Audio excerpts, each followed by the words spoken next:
Good afternoon, welcome to fast track batch. आज हम index number को कंटिन्यू कर रहे हैं और एक नए टॉपिक पे जा रहे हैं, test of adequacy of index number formula. मैंने आपको बोला था कल बहुत सारे फार्मूले पढ़े हैं हमने, प्राइस इंडेक्स के ही लगा लो कितने सारे हैं, और फिर क्वांटिटी इंडेक्स के फार्मूले हैं। और ये डिसाइड करना बड़ा मुश्किल हो जाता है कि प्राइस इंडेक्स में कौन सा फार्मूला यूज़ करें, क्वांटिटी इंडेक्स के लिए कौन सा यूज़ करें, और अगर वैल्यू इंडेक्स है तो उसका तो मैंने आपको एक ही फार्मूला बताया। तो वो कैसे डिसाइड किया जाएगा, उसके लिए ना कुछ टेस्ट हैं, 4 टाइप के टेस्ट हैं। सबसे पहले यूनिट टेस्ट है, दूसरा टाइम रिवर्सल टेस्ट है, फिर एक फैक्टर रिवर्सल टेस्ट है, और चौथा आपका सर्कुलर टेस्ट है। जो फॉर्मूले सबसे ज़्यादा टेस्ट पास करेगा, जो फॉर्मूला वो सबसे बेस्ट कंसीडर किया जाएगा। आइए शुरू करते हैं test of adequacy of index number formula. सबसे पहले आपका आ गया यूनिट टेस्ट। ये टेस्ट बेसिकली मीनिंग आपको क्लियर ही होगा यूनिट टेस्ट कि अगर कॉमोडिटीज़ के यूनिट बदलते हैं तो भी फार्मूला उसमें लग जाना चाहिए। अगर फार्मूला नहीं लगता तो वो यूनिट टेस्ट को फेल कर देता है। और एक ही फार्मूला है जो यूनिट टेस्ट को फेल करता है, सिंपल एग्रीगेटिव वाला, वो यूनिट टेस्ट को फेल कर देता है। बाकी फार्मूले चाहे यूनिट्स लीटर में हो चाहे मीटर में हो, कोई भी हो, उसमें वो लग जाते हैं। ठीक है, तो unit test require that formula of constructing an index number, चाहे ये प्राइस इंडेक्स हो चाहे क्वांटिटी इंडेक्स हो, should be independent of unit in which और for which price and quantities are quoted. तो उससे फर्क ना पड़ता हो भी कौन सा यूनिट है, वो फॉर्मूला ऐसा होना चाहिए। कहते सारे के सारे फार्मूले except simple unweighted aggregative index formula satisfy this test, सारे के सारे फार्मूले अदर देन दिस ये सेटिस्फाई हो जाता है। दूसरा है time reversal test. Time reversal test कहता है कि फार्मूला ऐसा होना चाहिए, अगर हम बेस ईयर को करंट ईयर और करंट ईयर को बेस ईयर इससे इंटरचेंज कर दें, अगर सपोज आपने प्राइस इंडेक्स निकाला तो P01, ठीक, तो summation P upon summation P0। और अगर हमने टाइम को रिवर्स कर दिया, टाइम रिवर्सल का मतलब है टाइम को रिवर्स कर दो, करंट ईयर को बेस ईयर और बेस ईयर को करंट ईयर बना दो, तो हम ऐसे लिखेंगे। ठीक है, एक मिनट, हाँ, समीशन, ठीक है, और इन दोनों को मल्टीप्लाई करके P01 और P10 को मल्टीप्लाई करके 1 आना चाहिए। यानी कि टाइम रिवर्सल टेस्ट से जो फॉर्मूला ऐसा होना चाहिए जो एक दूसरे का रेसिप्रोकल बन जाए। तो जो फॉर्मूला इस बात को सेटिस्फाई कर देगा वो फॉर्मूला आपका टाइम रिवर्सल टेस्ट पास कर जाएगा, जो भी फॉर्मूला ऐसा करेगा। मैं आपको थोड़ा सा और समझाने की कोशिश करता हूं। मान लीजिए एक एग्जाम्पल है, कॉमोडिटी है, एक ही सिंगल कॉमोडिटी XYZ, और ये बेस ईयर का प्राइस है। ये एक काम करते हैं, बेस ईयर ऐसा लिखते हैं 2010, और ये 2015 के प्राइसेस हैं। 2010 में 150, 100 और 15 इनके प्राइसेस थे, और 2015 में 175, 120 और ये 20 प्राइसेस हैं। क्लियर? अब आपको इंडेक्स निकालना है P01। P01 मतलब एग्रीगेटिव मेथड का इस्तेमाल करने को बोल रहा हूं मैं, यहां पर एग्रीगेटिव मेथड को टेस्ट कर रहा हूं कि क्या वो इस टेस्ट को पास कर लेता है। ठीक है, इसका जोड़ बताइए दोनों का।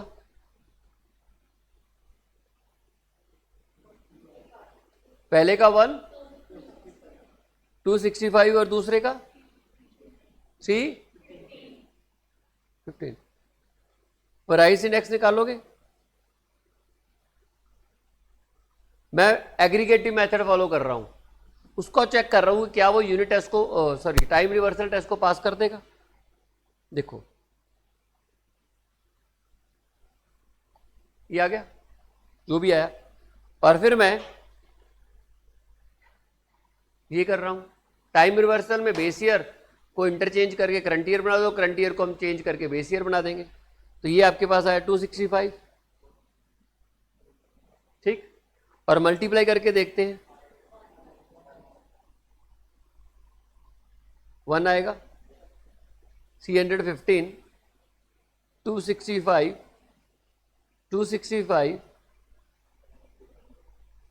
अगर तो 1 आ रहा है तो मतलब ये हो गया कि ये फॉर्मूला टाइम रिवर्सल टेस्ट को पास कर रहा है, एग्रीगेटिव तो कर रहा है। इसी तरीके से बाकी फॉर्मूले भी हम टेस्ट कर लेंगे। तो जो फॉर्मूला टाइम रिवर्सल टेस्ट को पास करेगा वो हम बोलेंगे कि उसके ऊपर समय का असर नहीं है, वो समय से प्रभावित नहीं हो रहा, मतलब फॉर्मूला इंडिपेंडेंट ऑफ टाइम होना चाहिए।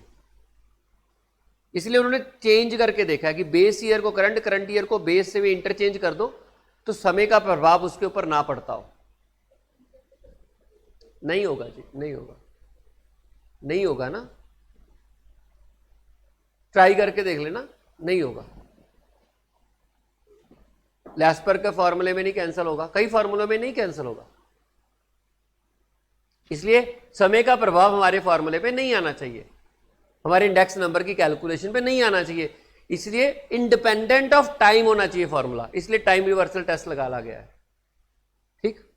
तो टाइम रिवर्सल टेस्ट चेक करने के लिए आप इंटरचेंज कर लो बेस ईयर को करंट ईयर और करंट ईयर को बेस ईयर, तो आप देखोगे अगर रेसिप्रोकल आंसर आ रहे हैं तो फिर हमारा जो फॉर्मूला होगा वो टाइम रिवर्सल टेस्ट को पास करेगा। तो आइए देखते हैं कौन कौन से फॉर्मूले पास कर देंगे, ये पढ़ लेते पहले।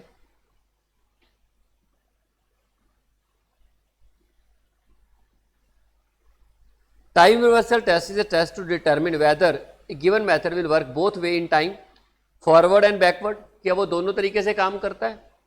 The test required that if an index is constructed for the year 1 on the base year 0, किसी भी बेस ईयर को ले लेंगे और करंट ईयर को 1 लेंगे, and for the year 0 and the base 1 reverse कर दिया, both the index number should be reciprocal of each other so that their product is unity. दोनों के आंसर एक दूसरे के रेसिप्रोकल आने चाहिए ताकि उन दोनों को जब आप मल्टीप्लाई करो तो 1 आए।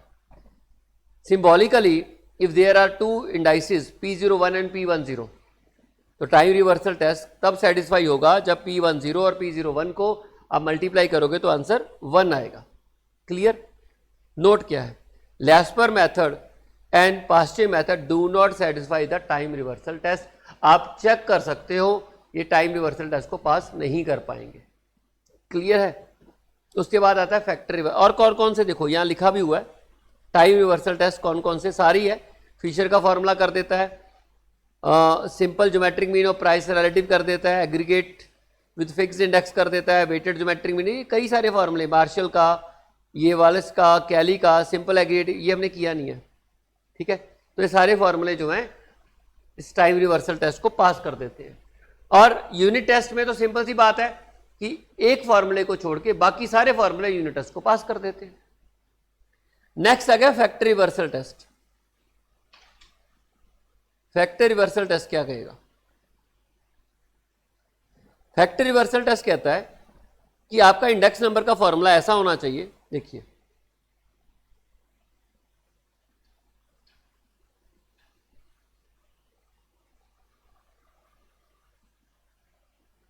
फैक्टर रिवर्सल टेस्ट कहता है कि अगर मैं वैल्यू इंडेक्स निकालूं तो वो प्राइस इंडेक्स और क्वांटिटी इंडेक्स को मल्टीप्लाई करके आना चाहिए। फैक्टर रिवर्सल टेस्ट ये कहता है कि अगर आप वैल्यू इंडेक्स के निकालने की बात कर रहे हो, आपका वैल्यू इंडेक्स का फॉर्मूला, यानी कि आप ये लगा लो कि अगर आप मैं प्राइस इंडेक्स के फॉर्मूले को मल्टीप्लाई करूं और क्वांटिटी इंडेक्स के फॉर्मूले को मल्टीप्लाई करूं तो आपका वैल्यू इंडेक्स आना चाहिए। जिस फॉर्मूले से ये बात साबित है वो आपके फैक्टर रिवर्सल टेस्ट को पास कर लेगा। कारण देखिए, वैल्यू में प्राइस का चेंज भी कंसीडर होता है और क्वांटिटी का चेंज भी कंसीडर होता है। अगर आपका फॉर्मूला सही है तो इसमें प्राइस का चेंज हो गया, क्वांटिटी का नहीं होता, और इसमें क्वांटिटी का चेंज हो गया, प्राइस का नहीं होता, तो दोनों को मल्टीप्लाई करके दोनों के चेंज को आना चाहिए, दोनों का चेंज आना चाहिए। अगर ऐसा आता है तो हम बोलेंगे कि आपका जो फॉर्मूला है वो फैक्टर रिवर्सल टेस्ट को पास करता है। मतलब एक में आपने एक क्वांटिटी को चेंज किया, दूसरे में दूसरे को बदला, तो मल्टीप्लाई करके दोनों के चेंज का फॉर्मूला आना चाहिए। अगर आ रहा है तो हम बोलेंगे ये फॉर्मूले बिल्कुल सही है, उनमें कोई प्रॉब्लम नहीं है। तो मतलब ये क्या होगा, price index into quantity index is equal to summation P1 Q1 summation P0 Q0, ये आना चाहिए। अगर ये आ रहा है तो हमारा जो फॉर्मूला है वो फैक्टर रिवर्सल टेस्ट को पास कर लेगा।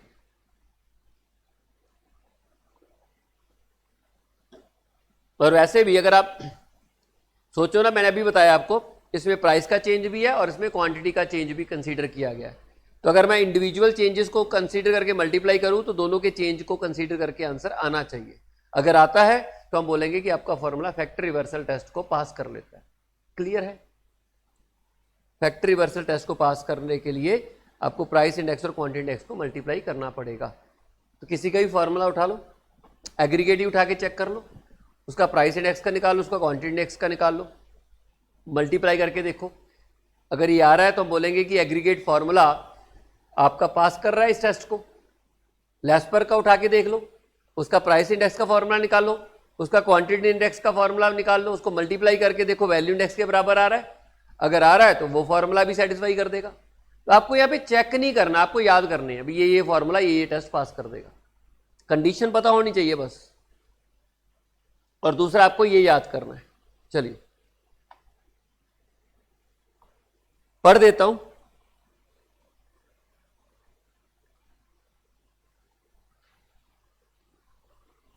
Factor reversal test.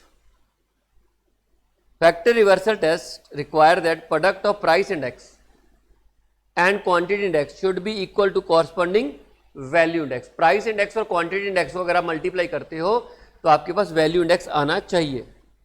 The test is that change in price multiply by the change in quantity, कि अगर दोनों के चेंज इंडिविजुअली मल्टीप्लाई करते हो तो वैल्यू के चेंज के बराबर अगर आता है वो सही है. अगर मान लो 2 का चेंज आता है, तीसरे में 3 का चेंज आता है तो 6 तो आना चाहिए ना. अगर आ रहा है तो फॉर्मूला मैथमेटिकली सही है, और अगर नहीं आ रहा तो फॉर्मूले में डिफेक्ट है, फिर हम उसको बेस्ट फॉर्मूला कैसे मान लें. ठीक है, कहता है कि should be equal to the total change in value. Clear. मान लीजिए फॉर एग्जांपल अगर क्वांटिटी है, अगर किसी भी चीज का प्राइस है, वो किस चीज की वैल्यू है, प्राइस इंटू क्वांटिटी होती है, ये तो मानते हो आप. अगर प्राइस में चेंज आता है, चेंज इन प्राइस, और क्वांटिटी में चेंज आता है, चेंज इन क्वांटिटी, तो वैल्यू में चेंज तो आना चाहिए ना अगर मैथमेटिकली सही है. और अगर आपके फॉर्मूले से नहीं आ रहा तो इसका मतलब आपके फॉर्मूले में प्रॉब्लम है, वो मैथमेटिकली सही काम नहीं कर रहा. इसलिए ये चेक करना है फैक्टर रिवर्सल टेस्ट.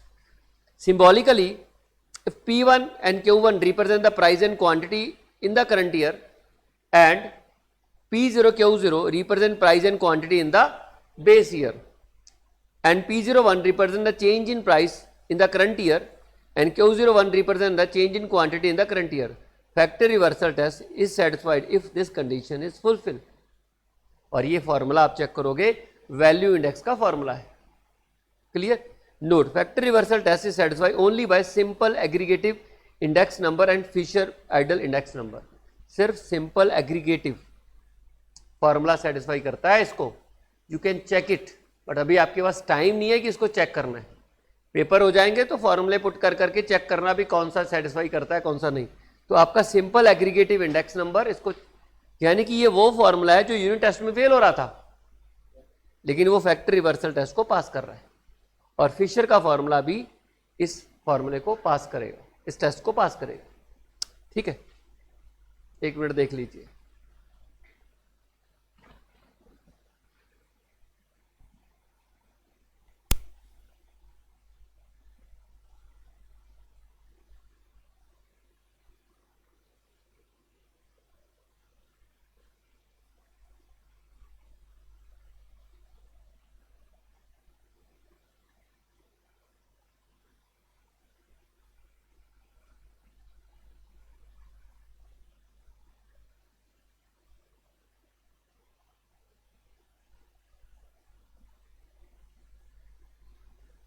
अब ठीक है,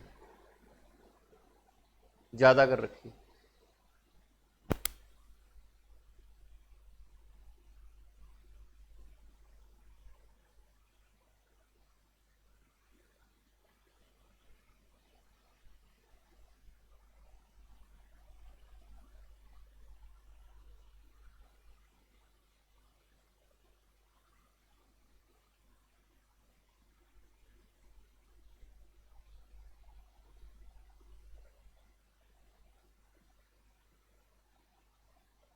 चलिए,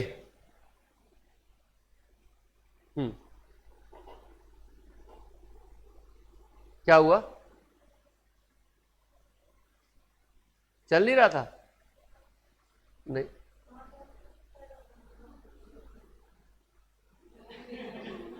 नहीं नहीं, अब चल रहा है वो, देखो अभी अभी चल रहा है, पहले बंद था, वो थोड़ा सा चल रहा था, देखो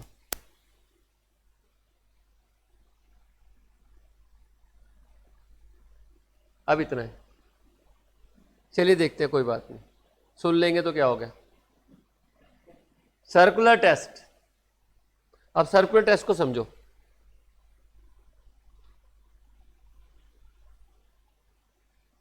ये भी वही सेम कंसेप्ट है, टाइम रिवर्सल का ही एक्सटेंडेड फॉर्म है।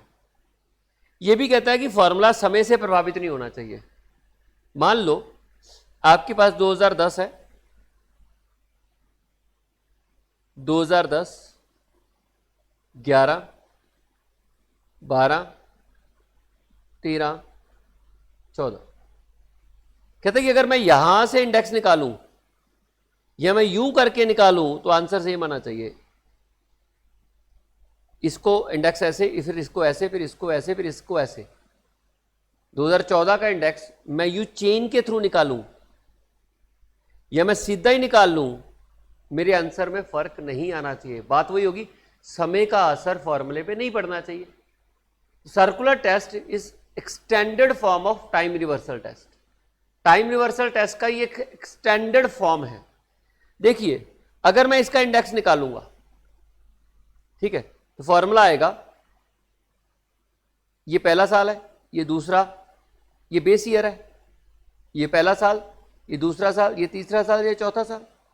अगर मैं टोटल इंडेक्स निकालूं ओवरऑल सारा, तो मैं लिखूंगा P40।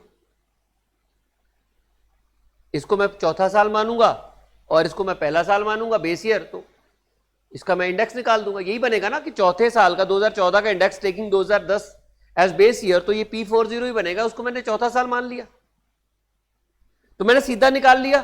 अब मैं इसको चेन के थ्रू अगर निकालता हूं तो मेरे आंसर के ऊपर उसका असर नहीं पड़ना चाहिए। तो चेन के थ्रू निकालूंगा तो पहला इसका इंडेक्स निकालूंगा, 2011 का अगर मैं इंडेक्स निकालूं 2010 को बेस लेके, तो क्या आएगा? P10।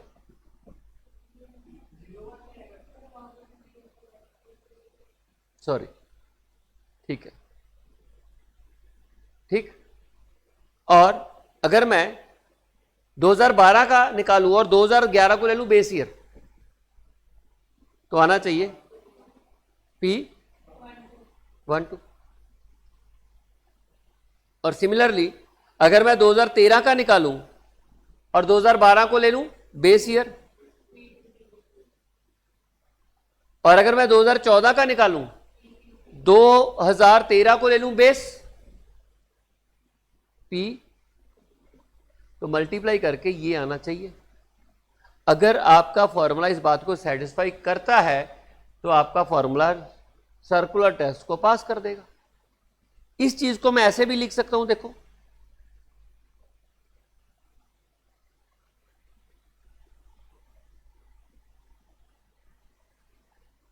Into P40 is equal to 1।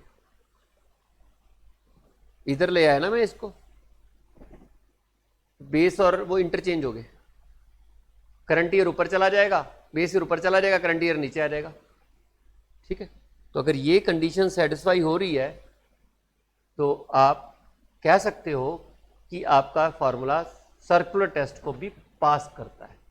यानी कि सीधा अगर आप चौथे साल का इंडेक्स निकाल रहे हो, बेस ईयर आज का ले रहे हो, मतलब 2010 को बेस ईयर लेके 2014 का बेस ईयर करंट का आप इंडेक्स निकाल रहे हो, तो निकल तो जाएगा। लेकिन क्या अगर मैं चेन के थ्रू जाऊं तो क्या इंडेक्स नंबर को मल्टीप्लाई करके सेम आएगा आंसर? बिल्कुल आना चाहिए। अल्टीमेटली तो निकाल तो 2014 का इंडेक्स रहे हैं ना, ऐसे जाने से और ऐसे जाने से बदलना थोड़ा ना चाहिए। मान लीजिए वो भाई साहब बैठे हैं, मैं उनको सीधी बात बोल दूं या इनके कान में बोलूं, फिर ये इनके कान में बोले, फिर ये इनके कान, ऐसे ऐसे घूमते घूमते बात तो सेम ही पहुंचनी चाहिए, नहीं पहुंचेगी? नहीं नहीं, देखो एक बात समझो, नहीं, एक बात, एक टेस्ट करते हैं ना, मैं उनको लास्ट वाले बच्चे को बोलता हूँ एक बात जाके, और सेम बात मैं इधर से शुरू करता हूँ, इनको बोलना शुरू करते हैं, और करते करते सबकी बारी के बाद एंड तक लास्ट बच्चा वो उस तक बात पहुंचेगी, वो बताएगा, और फिर वो मैच करेगा कि क्या दोनों बातें सेम है। सेम होनी चाहिए, होनी तो सेम ही चाहिए ना, but human problem, human touch है ना बीच में, इस वजह से प्रॉब्लम आ जाएगी ना, हम कुछ जोड़ेंगे कुछ माइनस करेंगे, ठीक है, तो कुछ कम सुनेगा, उसमें अपनी बात तो जोड़ेंगे ही, जोड़ने के बाद आगे जाके बना के पहुंच जाएगी बात। यही मुद्दा होता है। गॉसिप्स कैसे फैलती हैं? ऐसी फैलती हैं। कौन कौन करते हैं ऐसे? कोई बात, लड़ना नहीं है। देखो अभी ह्यूमन टच आ गया था बीच में, एलिमेंट आ गया था, क्लियर है। ये चीजें जो होती है ना, ये मतलब आप समझ रहे हो दोनों। तो सर्कुलर टेस्ट कहता है कि भाई सेम आंसर आना चाहिए, तो मैथमेटिकली सेम आएगा। अगर आ रहा है तो इसका मतलब ये हो गया कि आपका फॉर्मूला सर्कुलर टेस्ट को भी पास करता है, और बहुत कम फॉर्मूले हैं जो सर्कुलर टेस्ट को पास करेंगे। फिशर का फॉर्मूला भी सर्कुलर टेस्ट को पास नहीं करता। आइए देखते हैं।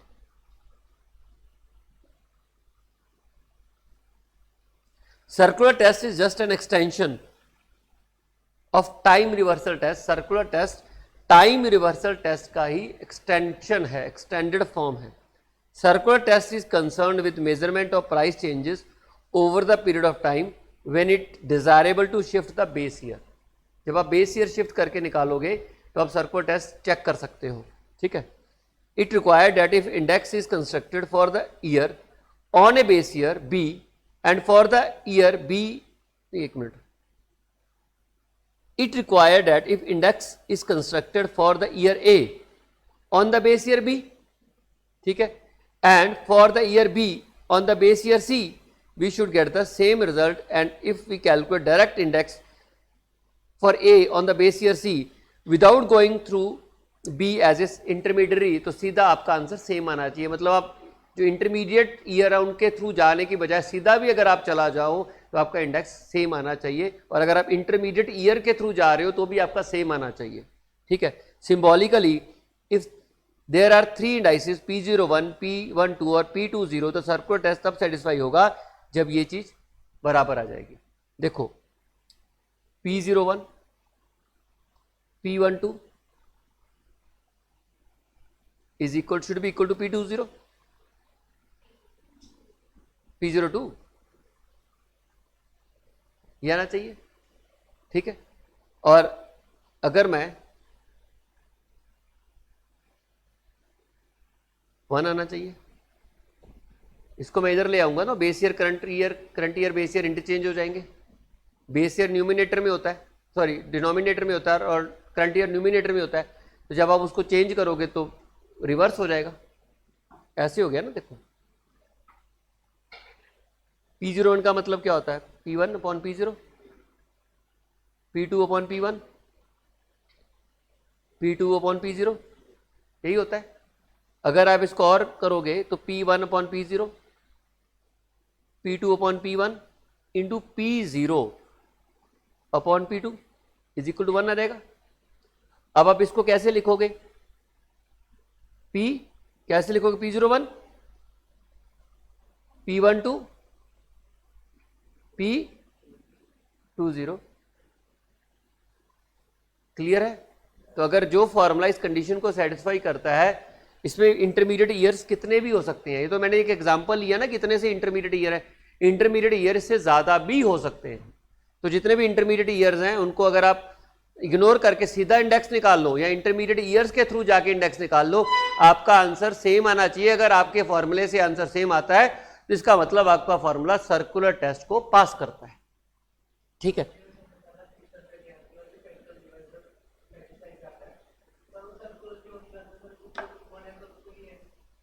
करके देख लेना, करके देखो, आप फॉर्मूले में पुट करके देखो कि क्यों नहीं कर रहा। यू कम्स टू नो कि क्या प्रॉब्लम आ रही है।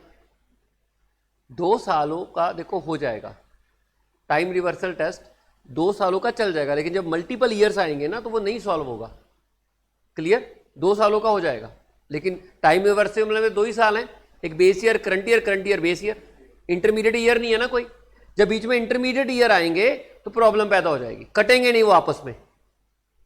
चलिए, the test is not met by Laspeyres और पास्चे और the Fisher ideal index number, तीनों फॉर्मूले, मेन तीनों फॉर्मूले ये इस इंडेक्स को पूरा नहीं करते हैं। और कौन सा करते हैं? द सिंपल ज्योमेट्रिक मीन और of price relative and the weighted aggregate method with fix weight met this test. ठीक है, ये फॉर्मूले को पूरा करेंगे। तो ये लिखा हुआ मैंने कौन कौन से फॉर्मूले जो सेटिस्फाई करते हैं, इसको आपको याद करना है। This you have to remember. इसमें बहुत कॉमन क्वेश्चंस हैं, ये पूछ लिए जाते हैं। ठीक है, सर्कुलर टेस्ट सिर्फ 3 फॉर्मूले हैं यहाँ पर लिखे गए कि simple geometric mean of price relative, price relative वाला मेथड एग्रीगेटिव नहीं करता है, रिलेटिव वाला करता है। अगर वो भी ज्योमेट्रिक मीन से निकालो तो एवरेज लेनी है ना वहाँ पर, simple average of price relative. तो अगर प्राइस रिलेटिव की एवरेज अगर आप अर्थमेटिक मीन से लेते हो फिर नहीं फॉर्मूला सेटिस्फाई करेगा, अगर आप ज्योमेट्रिक मीन से करोगे तो हो जाएगा। वेटेड एग्रीगेटिव काम करेगा बट फिक्स वेट होने चाहिए, base year current year weight fix लो। ऐसे तो हर साल वेट चेंज हो जाया करेंगे क्योंकि ईयर बदल रहे हैं, और ईयर बदल रहे हैं तो वेट, देखो ये फिक्स वेट शब्द क्यों यूज किया गया कि ईयर बदल रहे हैं और ईयर बदले में तो वेट बदलते जाएंगे तो वेट चेंज का इफेक्ट आ जाएगा। आपको मालूम ये फॉर्मूले क्यों नहीं सेटिस्फाई कर रहे? एक ये भी कारण है कि वेटेड में वेट बदल जाते हैं, एग्रीगेटिव मेथड में हर साल वेट बदलते रहेंगे, प्राइस तो बदल ही रहे हैं, वेट का भी तो फैक्ट आएगा ना। वेट हमें पास्ट में क्या करना होता है, बेस ईयर को लेना है, तो हर साल बेस ईयर बदलेगा, जब हर साल बेस ईयर बदलेगा तो वेट बदलेंगे। और लेस्पर में करंट ईयर का वेट लेना होता है, तो हर साल करंट ईयर भी इंटरमीडिएट ईयर में बदलेगा तो वेट बदलेंगे, और फिशर दोनों को प्रोडक्ट में ले रहा है। इसलिए देखो सिंपल सी बात है, या तो अनवेटेड फॉर्मूला सेटिस्फाई करेगा या फिर वेटेड करेगा। अगर वेटेड करेगा तो सिर्फ फिक्स वेट वाला करेगा, वेट सारे ईयर्स के लिए सेम होने चाहिए तब हो जाएगा। और अगर अनवेटेड कर रहा है, अनवेटेड में भी प्राइस रिलेटिव वाला करेगा, वो भी ज्योमेट्रिक मीन वाला। ठीक है, और सिंपल एग्रीगेटिव मेथड भी कर रहा है। क्लियर, सिंपल एग्रीगेटिव मेथड भी इस फॉर्मूले को पूरा कर रहा है, चेक कर लेना हो जाएगा। ओके, नेक्स्ट है चेन बेस इंडेक्स। ये मैं आई होप आपको चेन बेस और फिक्स बेस में डिफरेंस समझा चुका हूं। चेन बेस इंडेक्स में हम लोग क्या करते हैं कि बेस ईयर को बदलते रहते हैं, ये मैं थोड़ा सा बता देता हूं, और ये आपने नहीं पढ़ना, ये मैंने कटवाया है ना, ये बुक में लिखा हुआ है, ये आपने नहीं पढ़ना। ठीक है, तो थोड़ा सा मैं फिक्स बेस और चेन बेस के बारे में बता दूं, उसके बाद ये वाला टॉपिक खत्म हो जाएगा।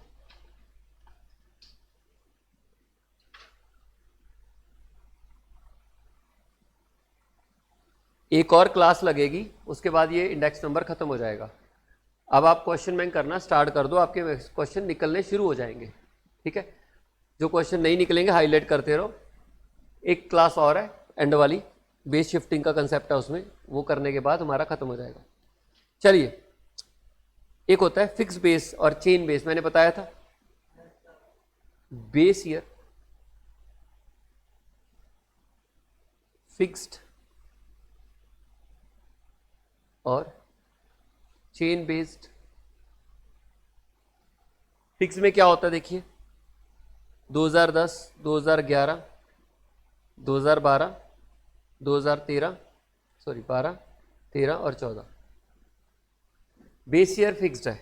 2011 का इंडेक्स निकालेंगे 2010 को बेस ईयर लेके, 2012 को का निकालेंगे 2010 को बेस ईयर लेके, 2013 का निकालेंगे अगेन 2010 को बेस ईयर लेके, 2014 का निकालेंगे अगेन 2010 को बेस ईयर लेके। तो आपका जो बेस ईयर है वो कांस्टेंट है, वो बदल नहीं रहा। लेकिन मान लीजिए 2010, 2011, 12, 13, 14, अगर आप 2011 का इंडेक्स निकालोगे 2012 10 को बेस ईयर लेके, 2012 को निकालोगे 2011 को बेस ईयर लेके, 2013 का निकालोगे 2012 को बेस ईयर लेके, और 2014 का निकालोगे 2013 को बेस ईयर लेके, तो आप देखिए आपका जो बेस ईयर है वो बदल रहा है। इसको बोलते हैं चेन बेस इंडेक्स। अब आपके मन में सवाल आएगा कि सर कौन सा बेटर है, अलग अलग पर्पस के लिए अलग अलग पॉजिटिव नेगेटिव्स है। उतना हमारे सिलेबस का पार्ट नहीं है कि हमें ये देखना कि इनमें से बेटर कौन सा है, कौन सा यूज़ करना चाहिए। हम अक्सर ये वाला यूज़ करते हैं क्योंकि हमारे पास कंपैरिजन करने के लिए एक ईयर होता है। अब हर साल बार बार आप उसे कंपेयर नहीं करते हो, कंपैरिजन करने के लिए आपका जो ईयर है वो सेम है, आप उसे बार बार कंपैरिजन देखो। आप अदरवाइज 2011 का और 2012 का और 2013 का और 2014 का इंडेक्स कंपेयर ही नहीं कर पाओगे ना आप, क्योंकि अगर बेस ईयर बदल रहा है तो कंपैरिजन कैसे कर लोगे। अगर आपका बेस ईयर कांस्टेंट है तो आप आसानी से उसे कंपेयर कर सकते हो, लेकिन यहां पर क्या है कि 2010 के लिए 11 है तो इसका बेस ईयर 2012 के बेस ईयर से कंपेयर नहीं होगा, 2012 का 13 के साथ कंपेयर नहीं होगा, 2013 का 2014 के साथ नहीं होगा। क्यों? क्योंकि बेस ईयर नहीं सेम है, कंपैरिजन कैसे कर लोगे। अलग अलग पॉजिटिव्स होते हैं, चेन बेस के अलग पॉजिटिव है, फिक्स बेस के इंडेक्स के अलग पॉजिटिव है। ठीक है, चलिए तो ये हमारा मेन पार्ट हो गया है।